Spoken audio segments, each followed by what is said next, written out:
Hey everyone! Hey! Welcome back. Oh my god, we are in episode 5 of Finding Mr. Christmas. Can you believe? More importantly, episode 5 of Cruising Mr. Christmas. Yes.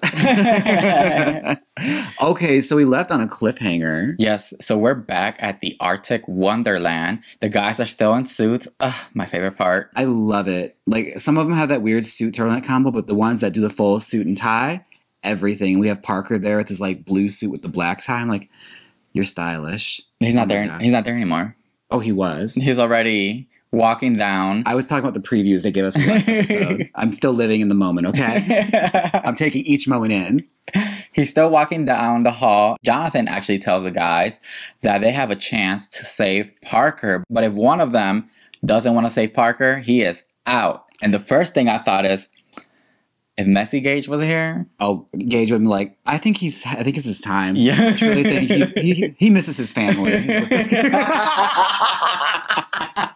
Oh my God, Gage, why don't you come back? We need you. Oh my God, he would have been the first one. You know what, guys? I'm just gonna be the one to say it. I'll be the one because it has to be a unanimous decision. Yeah, it has to be a unanimous decision. But also, Gage will probably be the one that you see. This is my heart challenge. I'm showing you heart right here. I think he misses his family. I think he misses his family, so I'm gonna make the hard decision and send him home. It's like when Kennedy Davenport pulled out Milk's lipstick right away. Milk. Parker. Yes, so the guys are contemplating it, and it actually goes really quickly. Yeah. Elijah steps up and he's like, yeah, we all thought about this, and of course Parker can come back. Yeah, but Blake and Jonathan in the confessionals were like, we love Parker, but I also want to continue in the competition. They're like, let's end this early, okay? Like, why do we need to bring somebody back? But what I loved about this is like Jonathan Bennett steps up and he says, okay, you guys showed a lot of heart today. Now go and get your guy. I know. It was like, oh my God. It was like a romantic movie. For real. I was like, do they have to like run and like make out with him in the brain, like in the Notebook? Because that's how it was going in my mind. It was. I mean, they had like the running segment. It was like a very like romantic comedy kind of scene happening, and I was like, Parker's living my dreams right now. Like a whole bunch of guys just running after him. I know, just screaming, stop the music. Oh, it was nice. Parker is so lucky. Oh my God. And he's so pretty, and he's a model. And he's a model. Yeah, he gets to put his stocking back up, and he's here to play yet another day. Yes, he is here for another day. And the next day, Parker actually makes them breakfast, like scrambled eggs. And Ezra's like, you see, I knew we kept you for a reason. Which makes me wonder, like, do you think they all don't know how to cook?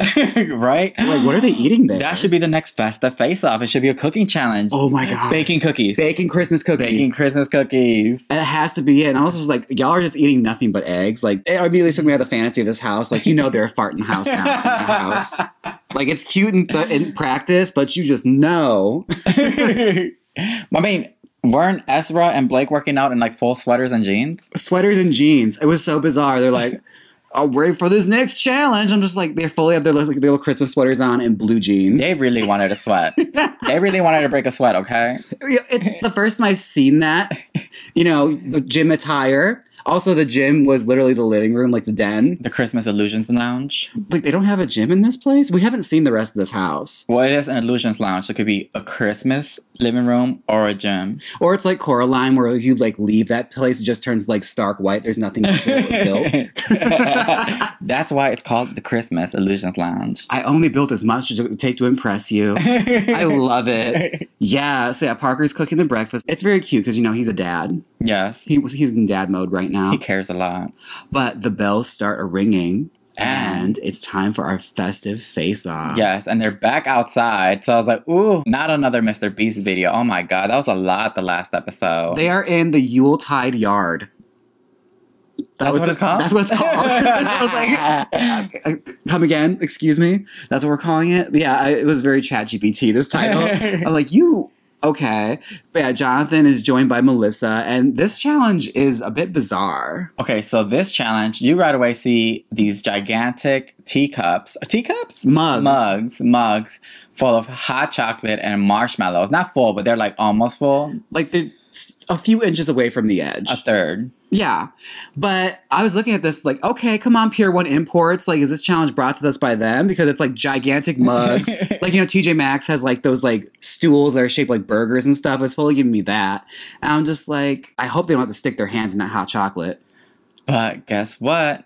They do. They do. And I'm looking at it, I was like, it looks like it's on sterno or something. It's just like, it looks hot. So yeah. I don't put my hands in that. Their challenge is they have to be broken in partners of 2. And it's selected at random. Yes. And then one of them has to grab like a sponge. It looks like a marshmallow.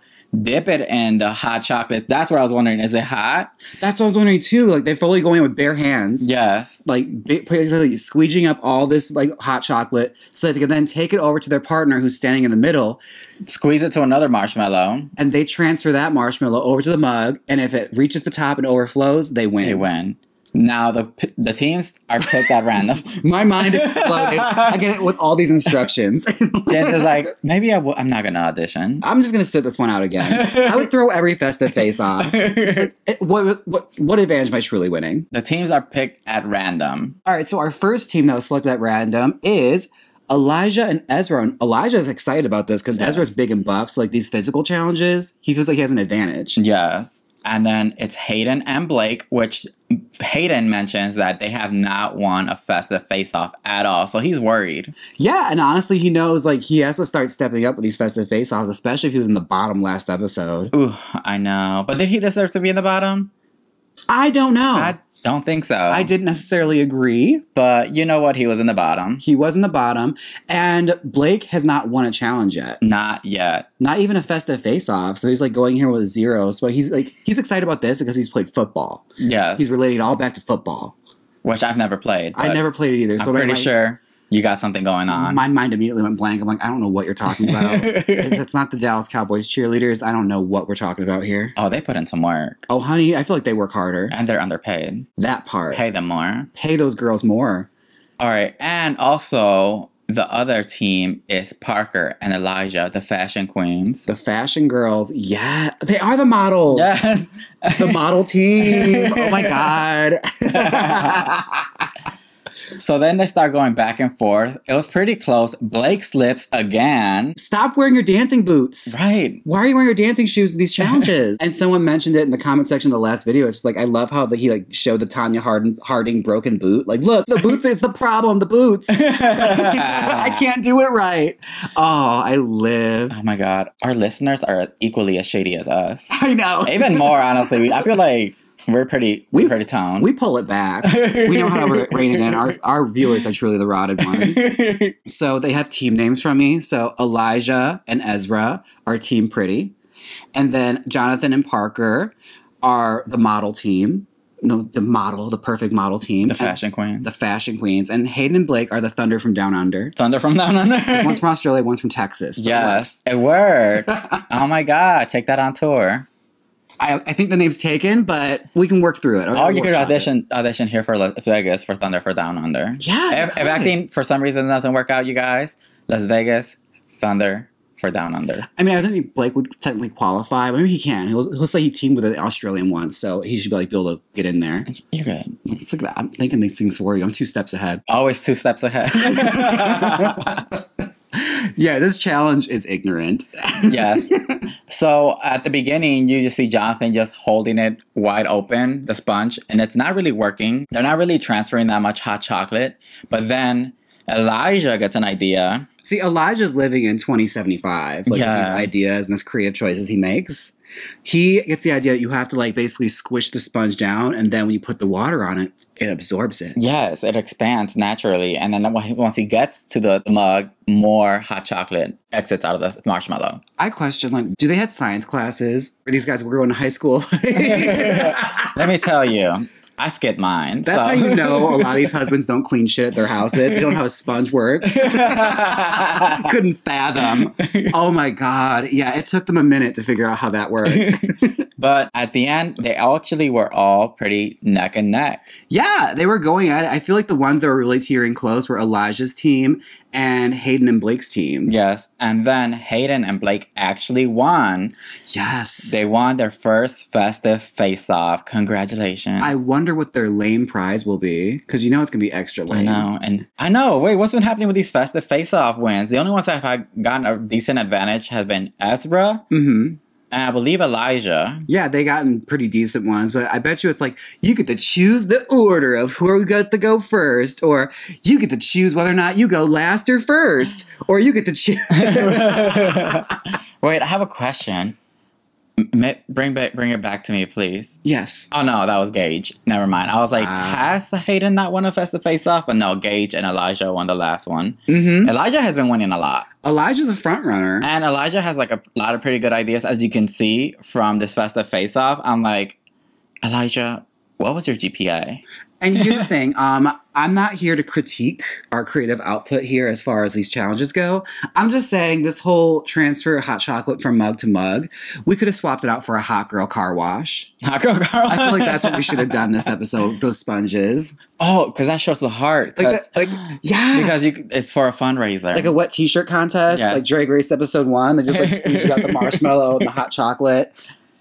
Yes. Hire me, okay? That's what I'm saying. A car wash for Santa Claus. For charity, for puppies. Yes. Which reminds me, Hayden has not been crying enough for me. Yeah, what happened to the Christmas puppy? We're supposed to do the Christmas puppy. And you know what I remember? We like to take this portion to like call out Hayden right now and say, you're not mentioning your dog anymore. You haven't cried. And why haven't you brought the Christmas puppy back into attention? Yes, because we need that movie to happen. And talking about movies, we didn't make one for Daxton. We didn't. Last episode, we did movies for all of them. I feel like this is his moment. I think Daxton should be Daxton the Dancing Reindeer. Because you never remember his name. It'll be like Dancer, Prancer, Dasher, Rudolph. Where he's going to be like a reindeer in it? Yes. I'm following. I'm picturing it with like a little harness and everything. Yes. I could see it. See, I had a different approach because he actually sends a picture to the people to see what he looks like with his eye patch on. And it was kind of giving evil twin. So it's like the Christmas twin where like he has to like save Christmas from his evil twin. Another villain, yes. It's a dual role. So you get to play twice. Okay, it's like Lindsay Lohan Parent Trap. I'm setting you up here, okay? I'm setting you up good. Okay, to double back for your reindeer idea, does this mean all of the reindeer are named all the names I've given him? Yes. So like Daxton, Brayden, Jaden, Braxton. Declan, Timberland. And it's just all him. He plays all the reindeers. That's even better than my dual role. That's like a quadruple role. Oh my God. He's like J-Lo in that Get Right music video. Everything. Exactly that. Okay, see, we set you up great. You got 2 movies now. Wait, was it Get Right? It was. I was gonna get. She did play. Where she's like the DJ and she's like the club bouncer and everything. She's in the bathroom fighting with somebody. Yeah, that was her. J-Lo, she's got the range. Jackson, and I feel like you got the range. But yeah, this was a messy challenge. Yeah, messier than Gage and Isaac put together. Ooh. Yeah, that's how messy this challenge was. But yeah, the guys return back. They are briefly in the Christmas Illusions Lounge and they decide they're going to exit and go enjoy the snow. Because I guess Elijah's never seen it before. So because he grew up in California? Yeah. Yes. I'm like, it's not that sickening. It's really not. Like, it's pretty for like 5 minutes and you're over it immediately. I mean, we were raised in Wisconsin, so we're over snow. Oh, yeah. It's like gorgeous for like the first 2 minutes when it falls and the cars go through it and it starts looking like poo. But now I'm like at a dilemma. Now I'm like over heat. Because we moved from extremely cold to extremely hot. You know what? I think I'll take the hot over shoveling.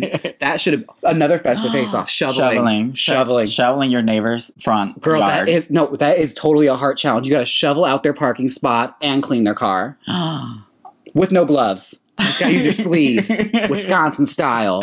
Yeah, that's a heart challenge right there. That's how you truly know if someone's a good guy. Yeah, that's how you truly find out. And you know who will fail it? Gage. Gage would let them use his snowblower. he was 2 steps ahead, all right? He's not going to bother with that shoveling shit. He wouldn't bought the expensive tool. We need Gage back. I need him back. We need him back. But no, the guys go out and play football, and I'm not going to lie to you, this is where I checked out. Oh, They started yeah. playing a sport, and I was just like, okay, what's next? I think because they bring up the fact that Hayden doesn't know how to throw a football, and that's when Blake shows him how to throw a football. You know, that's storytelling because it's showing that they have a bromance happening. They just won a festive face-off, and now they're Poor bromancing. Dax has to watch this from home. Hayden has moved on so fast. Wow. That's you know really what? trifling, Hayden. You make a good point right there. Maybe we just found another Christmas villain. Maybe it's secretly Hayden. Hayden. Because that's kind of shady. You just moved on like that. And you're rubbing it in his face. Like, you even brought him up. And Blake's like, that's nice. We got to call him. Here's how you throw a football, buddy. Now, I don't know if they play American football in Australia. I don't know much about Australia. So I think maybe they play that's soccer. Yeah, maybe that's why he doesn't know. They play real football, as they call it. It's up to debate whether or not it's real or not. Yeah, I don't care either way. I don't give a shit either way. Because again, like, they started playing sports, I immediately checked out. My brain shut off. I know. Then Ezra started talking about how he used to play football, and I was like, "That's nice. You should tell this story with your shirt off." Yeah. know? Just, Get our attention back. yeah, you're losing me. You're losing your audience here, Hallmark. I'm just telling you right now. Yeah, thankfully this segment was very much short. Yes. It's very brief, and I appreciated it. We move on to them traveling to their next challenge. Yes, where they have to drive themselves. Yeah, and Ezra is a passenger princess, which I love. He's just sitting there, it's like, yo, Jonathan, you haven't won any challenges. Jonathan, tapping his shoulder. I know you're driving, but isn't it crazy how you haven't won anything? Oh, he was a messy one today. He was a messy one. Okay, so they arrive at the Christmas cafe. Yes. Jonathan Bennett greets them at an unmarked white building that he's dubbed the Christmas Cafe. No signage whatsoever. And they're informed that they will have to be doing improv. Yeah, so he tells them that they will be acting today, but without a script. And immediately I thought, Blake should do well in this because yeah. he's been improving a lot of scripts. He's the salesman. So I'm Yeah. just like, baby, if you can't do this, get out. But a lot of these guys are a bit nervous. Like, Elijah gives us a whole speech on like what he thinks improv means to him. I'm just like, it's literally just going with what's there. Because like, it's like you went to the grocery store and you bought all these ingredients, but none of it's for the right recipe. And it was like, okay, let's dial it back. He's actually kind of worried. He does seem He's kind worried. of worried, but I'm like, I don't know. From what you've like been doing in the past, I don't think you should worry. But that's just my own opinion. Okay? Do you think he's trying to cut us off at the pass? He's trying to like play us. Do you think he's pulling a Blake? I bet. Maybe he's taking a few notes from Blake because it seems to be working for Blake. Mm-hmm. Like, Blake knows. It's like, if I just act a little coy, y'all will just let me skirt by, won't you? There's nothing coy about that boy. I love him. But we are also surprised with our guest judge today from the Groomsmen trilogy, BJ Britt. And we did Stream to Redeem, so We're still waiting to redeem. No, we're gonna get our points up so we could trade them in for a super fan slot in the next season. I mean, I don't think that's a prize, but we're gonna make it. We're gonna make it. You know, I'm gonna just like copy it and tag them. Like, look how many Photoshop it in. That's how many points I have. Okay, if this does not qualify as super fan, I don't know what does. But they are lucky because BJ Britt is going to be their scene partner along with Melissa Peterman And Jonathan Bennett. and Jonathan Bennett a little bit. He's going to basically feed them what their like motivation is, and they have to basically volley off of Melissa and BJ. But they have a quirk that they threw in there. Yes. So every time a jingle bell rings or a phone rings, they get assigned a quirk because there's two in the scene. So each one of them has to listen out and act out that random quirk. It could be whatever they want them to do.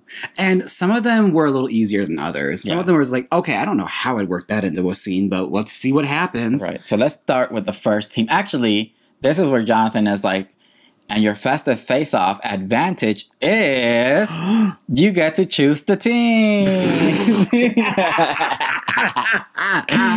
Why do we bother at this point? I honestly give them a gift card. Like, give them a Quiznos gift card or something. Like, a restaurant doesn't even exist anymore. Give them Stream to Redeem points on Hallmark Plus. Oh, what was the card they get at the end of Mean Girls when they win Homecoming Queen? The Little Crown. Waffle House. Yeah, the Crown? Waffle House. Yeah, give them a Waffle House. Gift card. Gift card. I love it. But yeah, our first team up is... Actually, Hayden and Blake, Yeah. they stick together because they're supposed to like talk about who's going to be the teams. So like, let's stick together. Since they already won the festive face-off, they think they could keep it going. So then from there, they team up Elijah with Parker, and then Jonathan and Esbra are again together. And again, two fashion queens. The two fashion girlies. And I was wondering about this because, like, we know Blake is really good at improv. Like, just from the way he, like, adds things to scenes and everything. So I'm just like, do you think Hayden set himself up with this? Oh, I know. We were both thinking, like, whoever gets picked with Blake, I'm sorry, you're going to get eaten alive. Girl, are you sure you want to do that? Like, you're booking your own, like, flight home. Yeah, see, what was it episode 1? Yeah. Yeah, episode 1, he improv'd, and it was pretty good. And he ate Isaac up in that scene. Yes. Now, he has been flirting this whole time. Let's see if this episode he goes on with flirting or not. Do you think he'll break the cycle? Do you think he's going to flirt with Melissa? Ooh, there is a female there. Yeah. So there's a prime opportunity for him to flirt. Let's just say it. Like, Blake is the first one to go in, and he's talks to Jonathan, who assigns him his quirk. And every time he hears a jingle bell, he has to pretend that he's Santa Claus. Yes. And then I believe they all get the same story. He's Eli. He owns a tree shop or something. Yeah. I wasn't paying attention to the story. I was paying attention to the quirks. That's why I was paying attention to him. Yeah. So he goes over and greets Melissa and greets BJ. And immediately Melissa... Here's the thing. They got set up really well with this. Like, these two are great people to, like, volley off of for improv because they both have experience. And Melissa especially...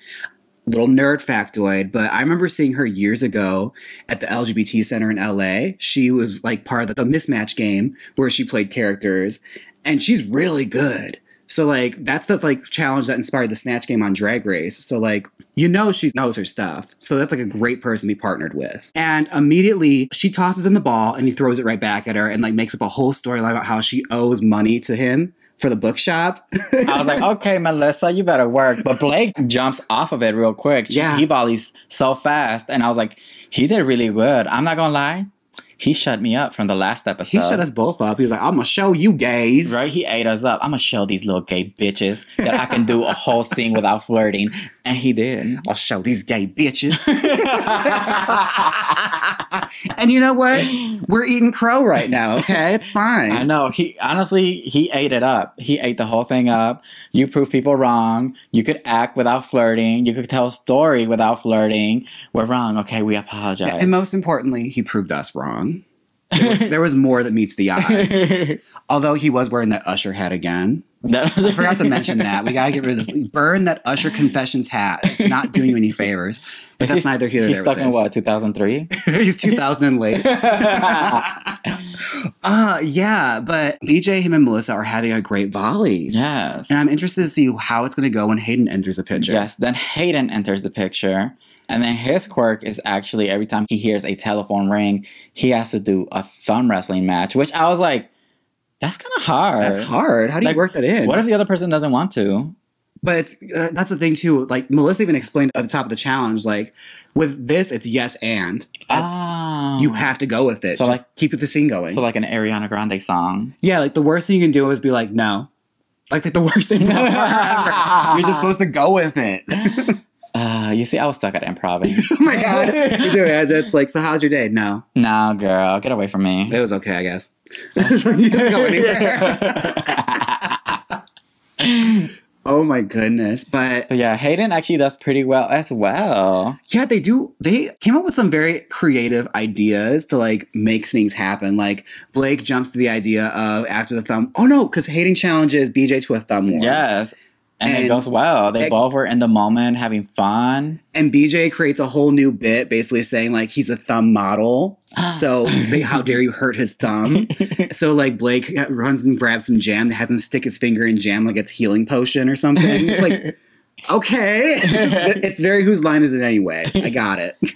But yeah, they slayed, then they leave, and then Hayden actually does a last moment thumb wrestling match with himself. It was very cute. Like he's like, he just can't control himself. He has to thumb war. Yeah, because he heard the phone ring, so he's just, That was cute. I don't know. I would probably win wrestling with my nose or something. That's me, though. Right. I'm thinking like a crazy cookie girl. They didn't say how to thumb wrestle. Just so random. Yeah, they did very well. I have to say, I was very impressed. Like Blake shut me down. I'm like, you did that. Okay. Yeah, you did that. Let's see if you guys win or not, because it was pretty strong. Yeah. Our next group up is Elijah and Parker. Were they next? Yeah. Oh, they were next. Yes.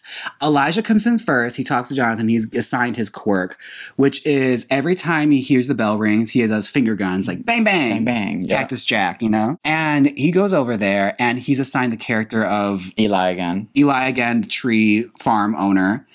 And immediately... Oh, wait, no, it wasn't the same story because wasn't Blake like a salesperson of something?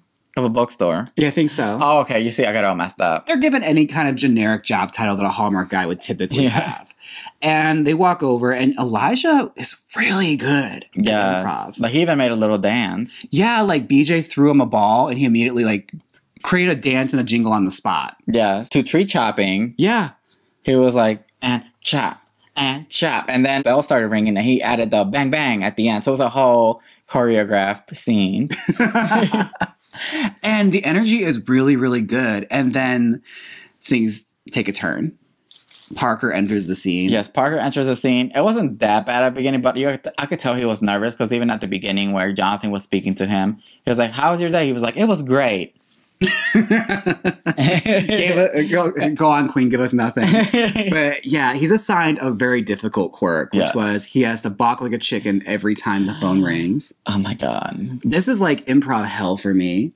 I was like even wrapping my brain around this. Is like, I'm somebody that's done improv and just like, what the fuck would I even do to incorporate that? Just start randomly doing it. That's the thing is like, I just come up with a backstory. It's like, it's a nervous tick. I was cursed by a witch. Like there's a ton of things you could probably have done.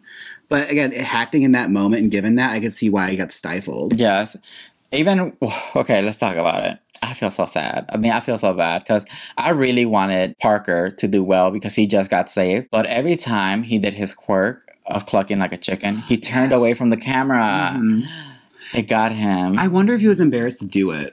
Like he didn't want to be seen balking like a chicken. He's a model. You gotta be focused on how you look. No, what I thought was he was trying to probably allow Elijah to be in the scene because if he turned the other way, Elijah would have been behind him. You know, that's actually, I think I'm gonna piggyback off this. That was an act of heart because he knows if he turned and faced that camera and that camera got a shot of his face, he'd steal the whole scene. He's just that beautiful. So that was him thinking with his heart and his head. You know, it's like, I can't steal this scene from these guys. I know immediately as soon as this camera hits me, it's over. It's over for you, hoes. I'm just going to shut this down. Might as well turn that camera into a flashbulb because it's now a fashion show. But this is like the worst like take to get, like the quirk. Like, oh. And you can tell like every time he's doing it, he just did like trying to force it in somehow. And it's really hard.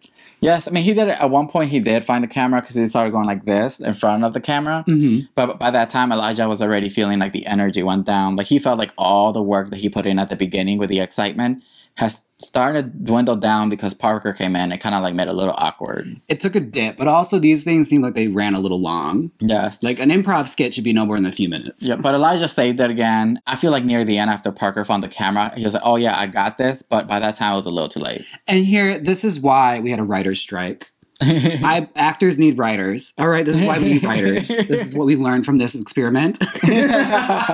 Don't leave it to these men to come up with their own lines. I'm sorry, not everybody can be Jenny Ortega, okay? Where they just use the script as reference. It's just a guideline. Really. But yeah, at the end, they walk off, and then the confession of Parker actually states, it would be really great if I got a win off of this, or something like along those lines. And I'm like, why did you guys edit that in there? Wow, that was so shady. Also, I was just like, did no PA give you like a calm or nothing? Or did you just wake up because in the confessional you look really relaxed? Unless you were stressed, then you just like were pulling out your hair. Like his hair just naturally raises. Yeah, I was like, Parker girl, do your hair. You still look good, but I'm like, brush it up for the TV or something. Gussy up, girl. Maybe it was windy. Yeah. They were sitting on a picnic bench for a while there. Yeah, or maybe he just didn't care anymore. Maybe that's his quirk. He's a kooky, crazy girl. Fucks a chicken.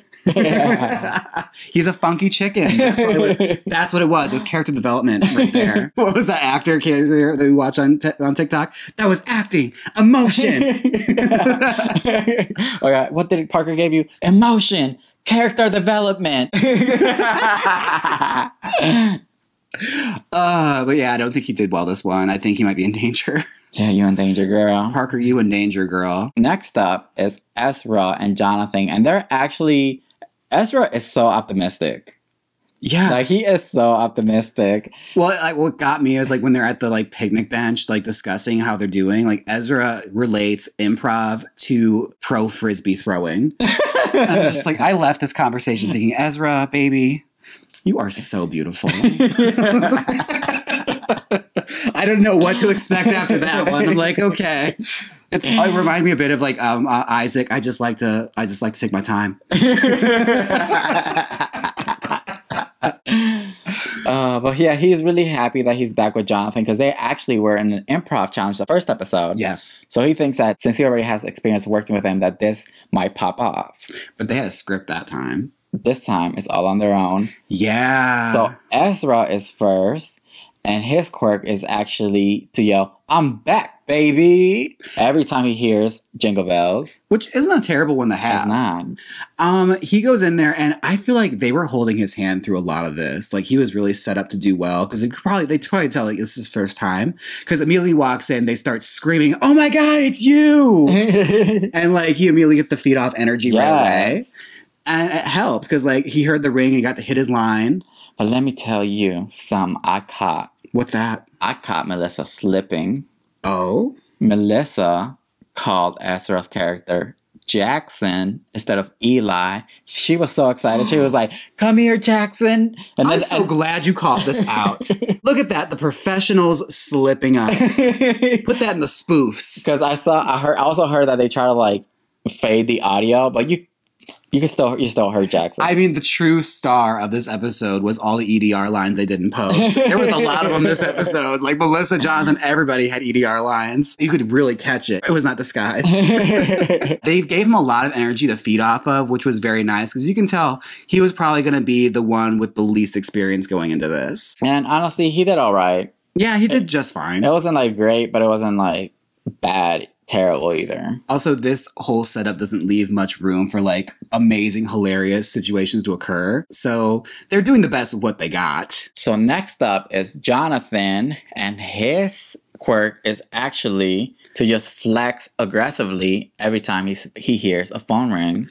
Which again, this is probably the easiest quirk they could have assigned somebody. Yes. And then he actually comes in, and Melissa right away improvs. She wanted like a little standoff moment. Yeah. Where she's like, "You didn't let me in this so-and-so group." I forgot the group. Basically, she like alludes that he kicked her out of the choir. Yes. And he's like, "You're always welcome in my choir." No. Which, okay, based off, let me do a little bit in Jonathan's defense. Mm-hmm. Based off like the whole genuine challenge and all that stuff, maybe they were going to let's see if Jonathan like invites her in. Maybe because, they already got in their heads that they have to be nice.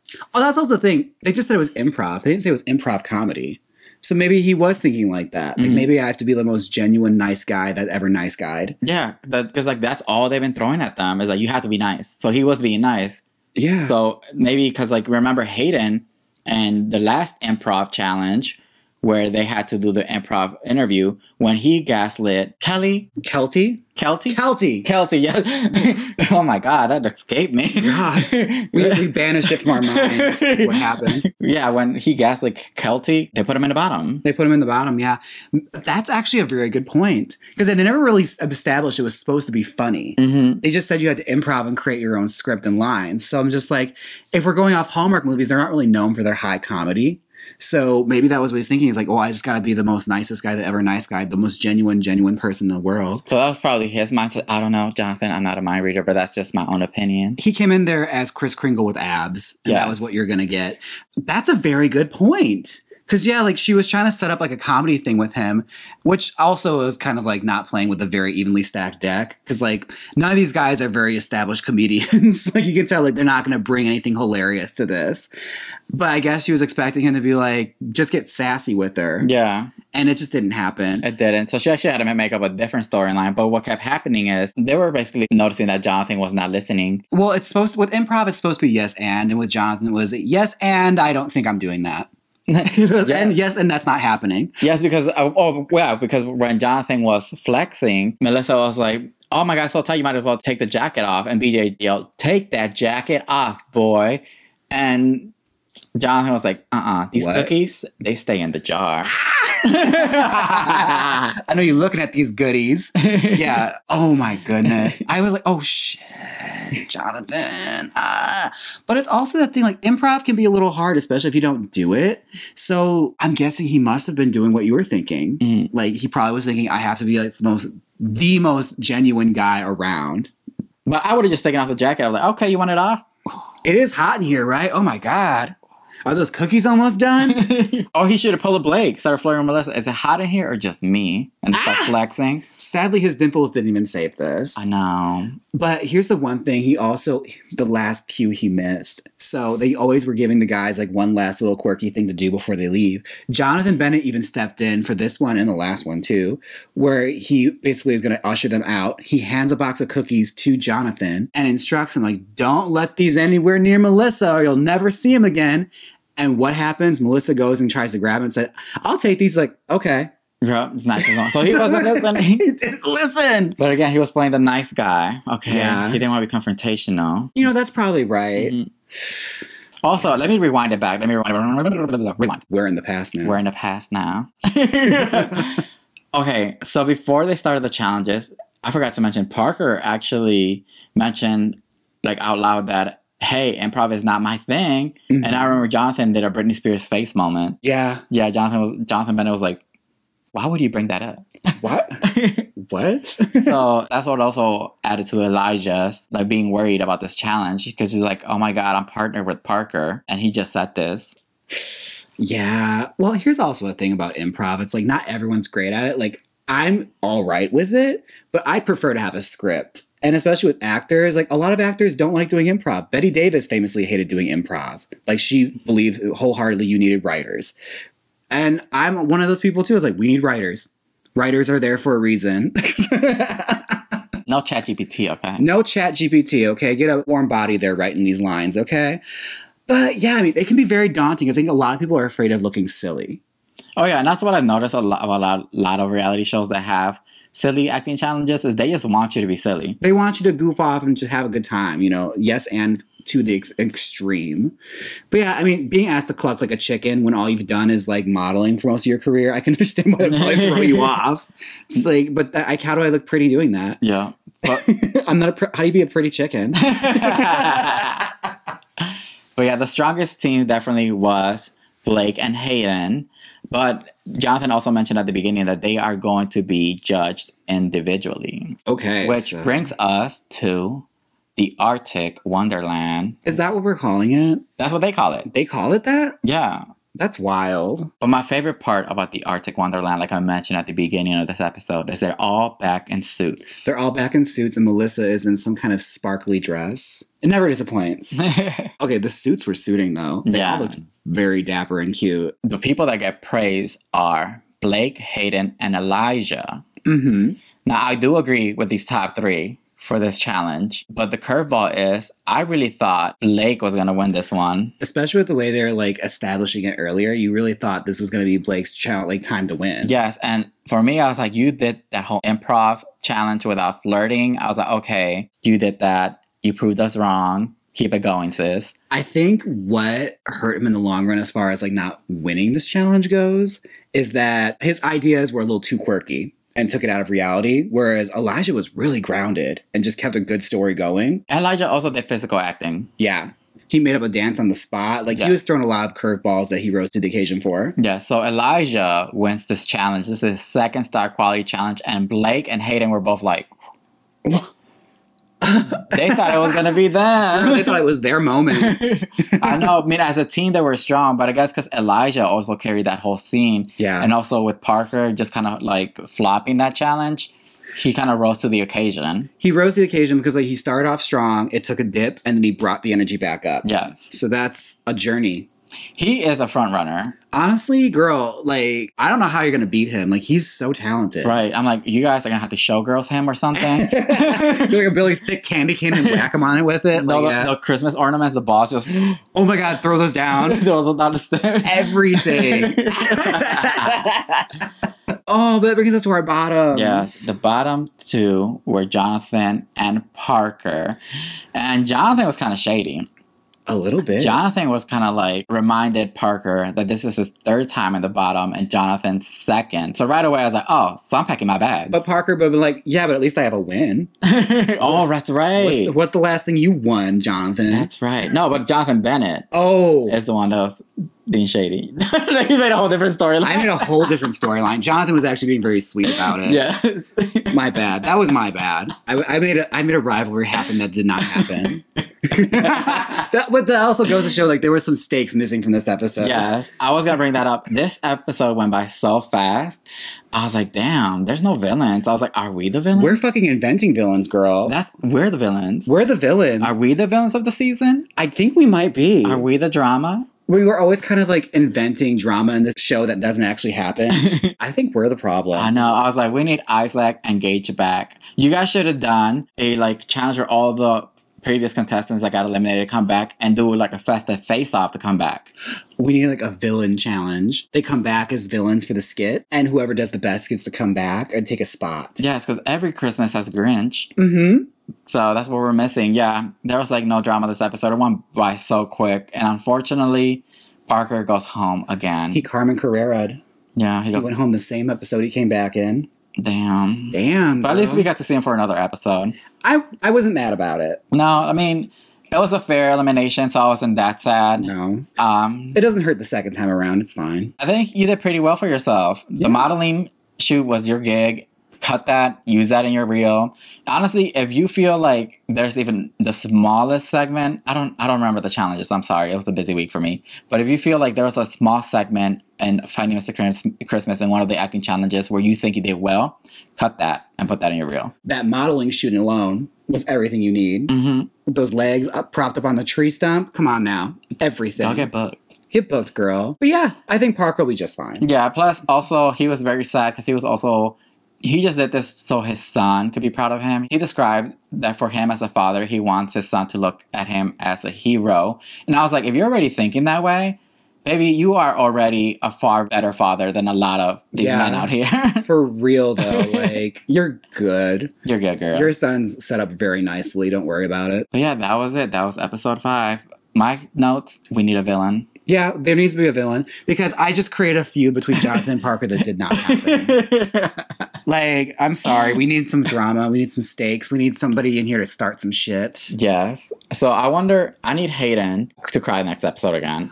Oh my God. And then bring back puppies. Yes. It's like downpour. Yes, bring puppies back. Please. The next challenge, the Festive Face-Off, is just a whole bunch of puppies. That's all I really note. Other than that, it's okay. Yeah, we're also like too rotted for Hallmark. We're very rotted, yeah. But I hope you enjoyed this episode of Cruising Mr. Christmas, where we recap Finding Mr. Christmas.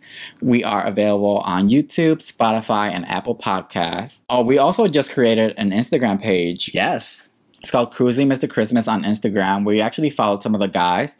And I kind of felt bad. Why? Because Hayden is actually a decent person. He's like super nice. Like he's selling sweaters right now where if you buy them, the portions go to help dogs at his shelter. And I bought one. I was like, oh, that's a nice message. I'm like, I can't wait to get it. But I was like, oh, yeah, we kind of like... We were roasting you, girl. Yeah, the first 2 episodes. You might as well chestnuts roasting on an open fire, honey. Oh, but speaking of which, they have a podcast, him and Dax. And I will say this. I listened to your podcast. I heard what you had to say. I heard that you were talking ish and didn't think I would hear it.